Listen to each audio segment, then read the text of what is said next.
হয়, এই মুহূৰ্তত মই উপস্থিত আছোঁ 15 নং ৰাষ্ট্ৰীয় ঘাইপথত আৰু ইয়াতে কেইবাটা পথৰ সংযোগ হৈছে নকৈ যি ইয়াতে নিৰ্মাণ হৈছিলে এই চাৰ্কুলটো আৰু এই মুহূৰ্তত মই উপস্থিত আছোঁ এই ৰাষ্ট্ৰীয় ঘাইপথৰ যি অসম অৰুণাচল সংযোগী যি পথ আৰু সেই পথত মই উপস্থিত আছোঁ। মোৰ ভিডিঅ' পাৰ্চনে দেখুৱাব। আপুনি যদি বাওঁফালে টাৰ্ণ লয় তেতিয়াহ'লে দেখা পাব এই চাইনবোৰ্ডত দেখুওৱা হৈছে যে লখিমপুৰ বাওঁ লেফ্ট টাৰ্ণ ল'লে আপুনি লখিমপুৰ যাবৰ কাৰণে এই পথেদি যাব লাগিব আৰু যদি আপুনি অৰুণাচল প্ৰদেশলৈ যায় তেতিয়াহ'লে পোনে পোনে এই পথেৰে ৰাষ্ট্ৰীয় ঘাইপথেৰে আপুনি অৰুণাচল যাব পাৰিব। কিন্তু আমি বাতৰি সম্প্ৰচাৰ কৰাৰ মূল উদ্দেশ্য হৈছে এই পথছোৱা এক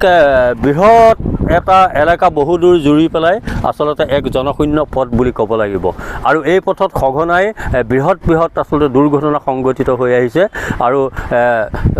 সদ্যহতে কিছুদিন পূৰ্বে 20 এপ্ৰিল তাৰিখে ইয়াতে দুগৰাকী যুৱতীক তীব্ৰবেগী স্কৰ্পিঅ' বাহনে মহতিয়াই নিছিল, ফলত থিতাতে নিহত হৈছিলে সুমি প্ৰধান নামৰ এগৰাকী যুৱতী আৰু যিগৰাকী যুৱতীৰ বিবাহ আচলতে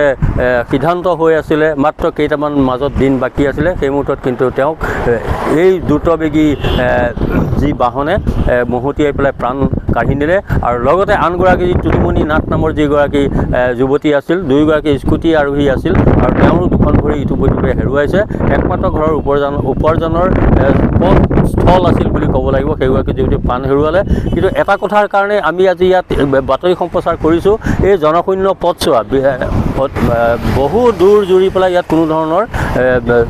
জনবসতি নাই, কাৰণ যথেষ্ট ওখ আৰু জনবসতি কৰাৰ তেনেধৰণৰ কোনো সুবিধাও নাই। গতিকে এই ঠাইত দুৰ্ঘটনা হ'লে মানে হঠাৎ কোনো মানুহ ইয়াত পাবলৈ নাই আৰু গতিকে এই যি পথছোৱাত আচলতে যদি CC কেমেৰাৰ ব্যৱস্থা গ্ৰহণ কৰিলেহেঁতেন তেতিয়াহ'লে আমাৰ ইয়াত দুৰ্ঘটনা সংঘটিত হ'ব আৰু বিভিন্ন সময়ত আমি দেখা পাওঁ যে ভুল দিশেদি যান বাহনবিলাক চলাচল কৰা দেখা পোৱা যায় আৰু যদি CC কেমেৰা থাকে সেইসকল নিশ্চয় পোহৰলৈ আহিলেহেঁতেন, তেওঁলোকে নীতি নিয়ম মানি আচলতে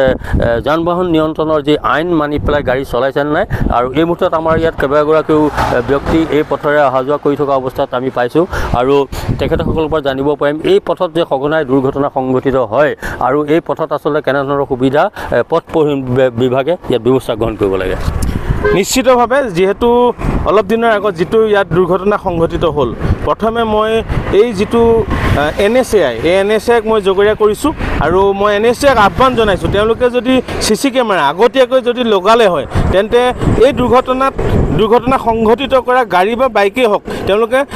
পুলিচ প্ৰশাসনে উলিওৱাৰ ক্ষেত্ৰত খুব সুবিধা হ'ল হয়। সেয়ে মই গহপুৰ প্ৰশাসনৰ জৰিয়তে NSAI লৈ মই আহ্বান জনাইছোঁ যাতে অনতি পলমে ইয়াত CC কেমেৰাৰ ব্যৱস্থা কৰিব লাগে। পইণ্টত যিকোনো ইয়াত কেইবাটাও পইণ্ট আছে, যিহেতু চাওক ইয়াত এইফালে লখিমপুৰ ফালে যে এইফালে অৰুণাচলৰ বৃহৎ এটা অঞ্চল ইটানগৰৰ লগতে বৃহৎ অৰুণাচলৰ গোটেই জিলাসমূহলৈ অহা যোৱা যান বাহন চলাচল কৰে। সেয়ে মই পুনৰবাৰ কৈছোঁ যে ইয়াত CC কেমেৰা ইয়াত লগাব লাগে প্ৰশাসনে আৰু আমাৰ গহপুৰ প্ৰশাসনকো আহ্বান জনাইছোঁ, যিহেতু গহপুৰ প্ৰশাসনেও আচলতে এই ক্ষেত্ৰত কিছু হেমাহি কৰা পৰিলক্ষিত হৈছে আৰু গহপুৰ প্ৰশাসনে ইয়াত তেওঁলোকৰ ডিমাণ্ড কৰি তেওঁলোকে NSAIৰ লগত সহযোগ কৰি তেওঁলোকে CC কেমেৰা ব্যৱস্থা কৰক আৰু আমাৰ যিবিলাক উঠি অহা প্ৰজন্ম, এই প্ৰজন্ম যিহেতু মৃত্যুমুখত পৰিছে, আপুনি কোৱাৰ দৰে যিজনী আচলতে ছোৱালীৰ মৃত্যু হ'ল, আমি খুব দুখ প্ৰকাশো কৰিছোঁ, আমাৰ খুব বেয়াও লাগিছে, গোটেই অসম জুৰি ইয়াত এক তীব্ৰ আচলতে দুখ প্ৰকাশ কৰিছে সকলোৱে। সেয়ে মই ভাবোঁ যে এনেকুৱা ধৰণৰ যদি CC কেমেৰা থাকিলে হয় তেন্তে তাৎক্ষণিকভাৱে প্ৰশাসনে সেই গাড়ীখনক কৰায়ত্ব কৰিবলৈ সক্ষম হ'ল হয় আৰু তেওঁক তেওঁ মৃত্যু ঘটিলেই আৰু এই মৃত্যুৰ ন্যায় পালে হয় পৰিয়ালে। সেয়ে মই আহ্বান জনাওঁ যাতে CC কেমেৰা হওক, ইয়াত সুন্দৰ আচলতে ইয়াত নেম প্লেটো লগাওক, অহা যোৱাৰ যিটো ডাইৰেকশ্যন এই ডাইৰেকশ্যন দিয়ক প্ৰশাসনে, তাকে আহ্বান জনাইছোঁ। হয়, আমি এক কথাত ক'বই লাগিব, মই পূৰ্বেও কৈছোঁ যে এই পথত দুৰ্ঘটনা হ'লে নিৰাপদে আচলতে পলায়ন কৰিবলৈ সুবিধা পায় আৰু আচলতে যান বাহনৰ যি ব্যৱস্থা সেই ব্যৱস্থাবিলাক সম্পূৰ্ণৰূপে নথকাৰ কাৰণে কি ক'ব? হয়, বহুত বিপদত পৰিছে ৰাইজ। যিমান যি হ'লেও আমাৰ এই ৰাষ্ট্ৰীয় ঘাইপথেদি অহা যোৱা কৰে সকলো যাত্ৰী, টাৰ্ণিং পইণ্টত বহুত দিগদাৰ হয়, চবৰে অসুবিধা বিপদত পৰে। যাতে সেইকাৰণে ইয়াত ডিজিটেল চিষ্টেম লগাব লাগে, যি নেকি চবেই গম পায় যে কোনটো ৰাস্তা দি কোনফালে যাব পৰা সুবিধা হয়, তাৰে মানে সুবিধা কৰি দিব লাগে ৰাইজক। হয় আৰু এক কথাত আমি ক'ব লাগিব আমি বহু সময়ত দেখা পাওঁ যান বাহন আচলতে নীতি নিয়মৰ মাজত আচলতে চলোৱা দেখা পোৱা নাযায় আৰু বহুতে আপাৰ ডিপাৰ ইউজ নকৰে আৰু ভুল পথেদি আচলতে যোৱা দেখা যায় তাৰ ফলতো দুৰ্ঘটনা সংঘটিত হয় কিন্তু এই পথছোৱা যথেষ্ট আমি ক্ৰিটিকেল বুলি ক'ব লাগিব জটিল বুলি ক'ব লাগিব গতিকে কি ক'ব এই ক্ষেত্ৰত মূল কথা হ'ল এই ঠাইডোখৰ অতি নিৰ্জন ঠাই ইয়াত বহুত দূৰ দূৰণিলৈকে কোনো মানে মানুহৰ ঘৰ নাই যিটো কাৰণে কাৰো চকুত একো মানে কোনো একো ভালকৈ দেখা নাপায় সেইদিনাখন যিটো এটা অতি দুৰ্ভাগ্যজনক ঘটনা সমগ্ৰ আমাৰ গহপুৰৰ বাবে যে এগৰাকী যুৱতীয়ে অকালতে প্ৰাণ হেৰুৱাবলগীয়া হ'ল আৰু ইয়াত আৰু এটা সমস্যা হৈ আছে অকল সেইটো ঘটনাই নহয় ইয়াত দুৰ্ঘটনা বহুত